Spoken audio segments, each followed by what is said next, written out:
This video contains news and analysis related to a recent terror attack in Kashmir. The content may include sensitive visuals and discussions that could be distressing to some viewers. Viewer discretion is advised. We strongly condemn all forms of violence and terrorism. The purpose of the content is solely to inform and create awareness based on verified reports. MDH chana masala এখন ছোলা হোক বা বরবটি দানা, সাদা চানা হোক বা কালো, সব রান্নাই হবে অসাধারণ।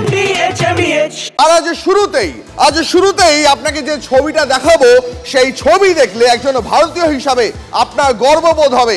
আমি পিসিআর কে বলবো বিগ ওয়ালে সেই ছবিটা দেখাতে, যে ছবি আজ নৌসেনার তরফে রিলিজ করা হয়েছে। দেখুন সেই ছবি। গতকাল ভারতীয় নৌসেনা পোস্ট করেছিল তারা যুদ্ধের জন্য তৈরি, আর আজ নৌসেনা দেখালো তারা কতটা তৈরি। নৌসেনার যুদ্ধ জাহাজ থেকে ছোড়া হলো দূরপাল্লার মিসাইল, যে মিসাইলে দেখে পাকিস্তানের ঘুম উড়ে যেতে বাধ্য। আপনারা দেখতে পাচ্ছেন সেই ছবি। আরব সাগরের এক গোপন লোকেশন থেকে ভারতীয় নৌসেনা দেখালো তাদের ক্ষেপণাস্ত্রে ছোড়ার শক্তি। দেখতে পাচ্ছেন সেই ছবি। নৌসেনার রণতরী থেকে ছোড়া হলো দূরপাল্লার ক্ষেপণাস্ত্র। এই ছবি দেখলে পাকিস্তানের ঘুম উড়তে বাধ্য। আরো একবার দেখুন সেই ছবি। যে কোনো সিচুয়েশনের জন্য প্রস্তুত নৌসেনা। আরব সাগরে এবার শক্তি প্রদর্শন করলো ইন্ডিয়ান নেভি। ফের যুদ্ধ জাহাজ থেকে মিসাইল ছুড়ল নৌসেনা। দূরপাল্লার ক্ষেপণাস্ত্র সফল পরীক্ষা হলো। এই ছবি দেখে পাকিস্তানের ঘুম উঠতে বাধ্য, কারণ গতকাল নৌসেনা শুধু যুদ্ধ জাহাজের ছবি পোস্ট করেছিল। একের পর এক যুদ্ধ জাহাজ সারিবদ্ধভাবে দাঁড়িয়ে আছে, সেই ছবি গতকাল দেখিয়েছিলাম। আর আজ একেবারে দূরপাল্লার ক্ষেপণাস্ত্র ছোড়ার মহড়া দিয়ে দেখালো নৌসেনা তারা কতটা প্রস্তুত। এই ছবি দেখলে শত্রুদের রাতের ঘুম উঠতে বাধ্য। দেখুন সেই ছবি আরো একবার। আরব সাগরে নৌসেনার মহড়ার ছবি দেখতে পাচ্ছেন সরাসরি এই মুহূর্তে। যে ছবি আপনাদের দেখাচ্ছি, স্ট্র্যাটেজিক লোকেশন থেকে ইন্ডিয়ান নেভি তাদের যুদ্ধ জাহাজ থেকে দূরপাল্লার ক্ষেপণাস্ত্র ছুড়ে দেখালো নৌসেনার শক্তি। এই নিয়ে আমরা কথা বলেছিলাম প্রাক্তন সেনাকর্তা গ্রুপ ক্যাপ্টেন RK দাসের সঙ্গে। কি তার প্রতিক্রিয়া, তিনি কি বলছেন এই ছবি দেখার পর, শুনুন একবার। এটার এখন লং রেঞ্জ ফায়ারিং শুরু হয়ে গেছে।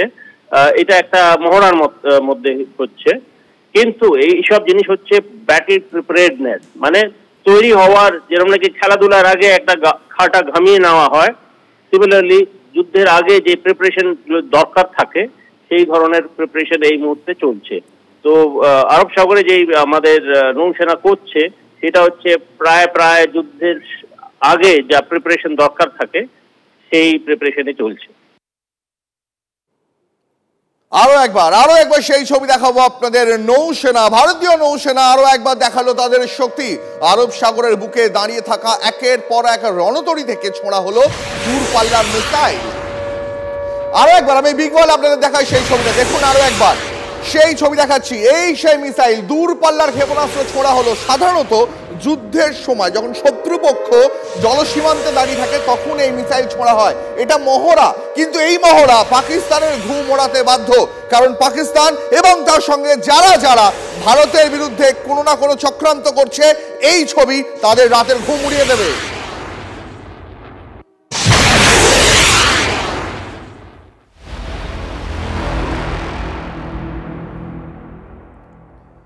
একটা ছবি দেখালাম, এবার আর একটা ছবি দেখাই। উপত্যকার বুকে জারি প্রত্যাঘাত, একের পর এক জঙ্গিদের বাড়ি ধ্বংস করে দিচ্ছে সেনা। সোপিয়ানে আদনান শফি নামে জঙ্গির বাড়িতে বিস্ফোরণ। গত 1 বছর ধরে বিভিন্ন জঙ্গি কার্যকলাপের সঙ্গে যুক্ত এই আদনান ত্রালে বিস্ফোরণে উঠল জৈশ জঙ্গি আমিরের বাড়ি। আমিরে নাজিরের নামও জঙ্গিদের খাতায় আগেই উঠেছে। জঙ্গিদের বাড়ি উড়িয়ে স্পষ্ট বার্তা ভারতের। প্রত্যাঘাতের বার্তা জঙ্গিদের পৌঁছে দিতে তৎপর সেনা।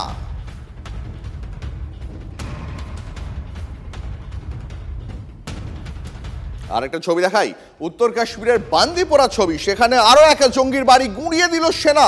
জামেল আহমেদ শের গজরির বাড়ি ভেঙে দিল সেনা। 2016 থেকে জঙ্গি কার্যকলাপে জড়িত এই জামেল, তার বাড়িও ভেঙে গুঁড়িয়ে দেওয়া হলো।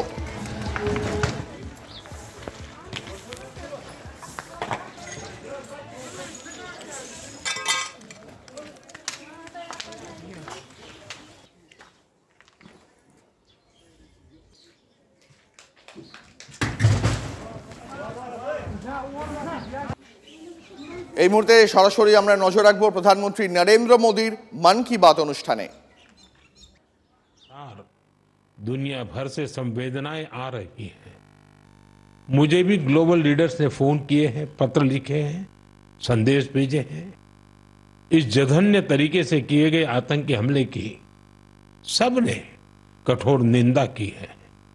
उन्होंने मृतकों के परिवारजनों के प्रति संवेदनाएं प्रकट की है। पूरा विश्व आतंकवाद के खिलाफ हमारी लड़ाई में 140 करोड़ भारतीयों के साथ खड़ा है। मैं पीड़ित परिवारों को फिर भरोसा देता हूं, उन्हें न्याय मिलेगा, न्याय मिलकर रहेगा। इस हमले के दोषियों और साजिश रचने वालों को कठोरतम जवाब दिया जाएगा। साथियों, 2 दिन पहले हमने देश के महान वैज्ञानिक डॉक्टर के कस्तूरीरंगन जी को खो दिया है।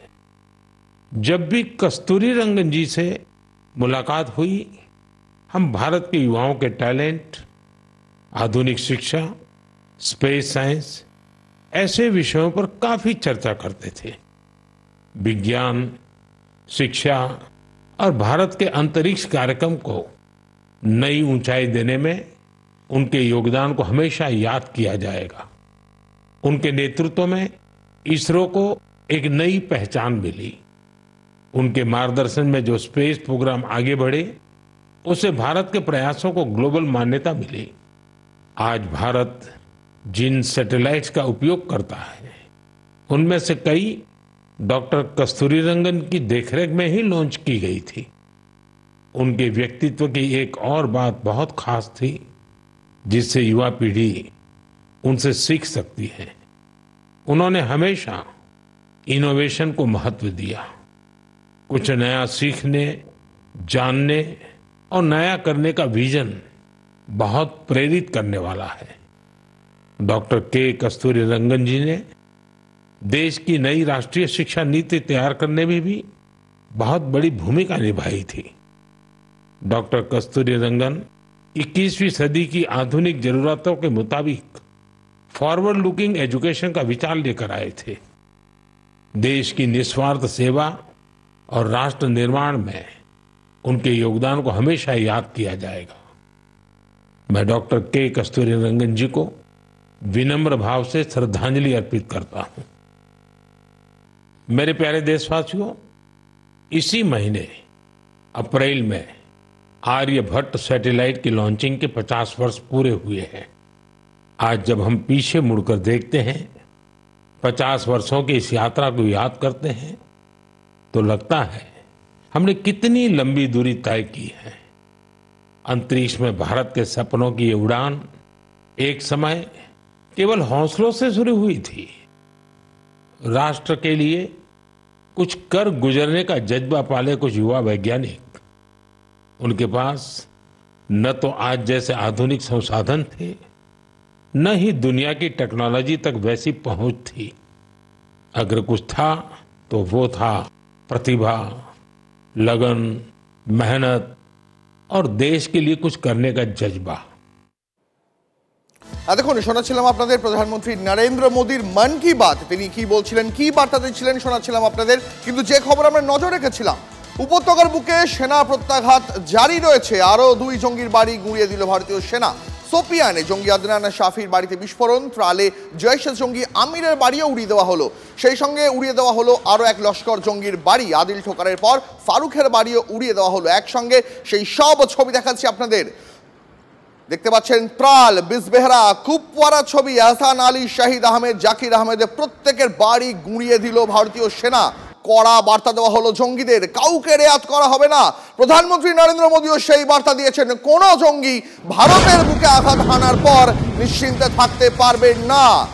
আদিল ঠোকারের পর আরও এক লস্কর জঙ্গির বাড়ি গুঁড়িয়ে দিল সেনা। কুপওয়ারাতে গতকাল সন্ধ্যায় লস্কর জঙ্গি ফারুকের বাড়ি উড়িয়ে দিয়েছে সেনা। স্থানীয় সূত্রে খবর, এই লস্কর জঙ্গি ফারুক এখন পাকিস্তানে।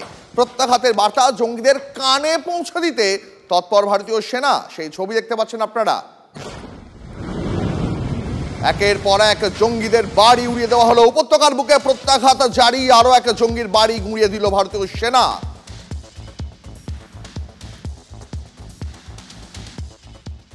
हम गलत नहीं है, हम बिल्कुल हिंदुस्तानी है, देशभक्त इंसान है।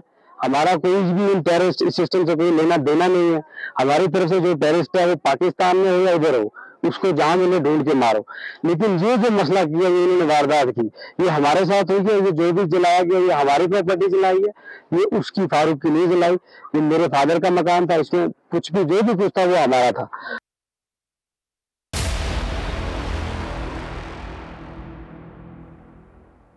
যদি এমবিএচ কিচেন কিং কিচেনে থাকি তো আমরা যা ইচ্ছে তৈরি করতে পারি। বেগুনের ভর্তা, আলু কপি, ভিন্ডি মশলা, আরো অনেক কিছু। MBH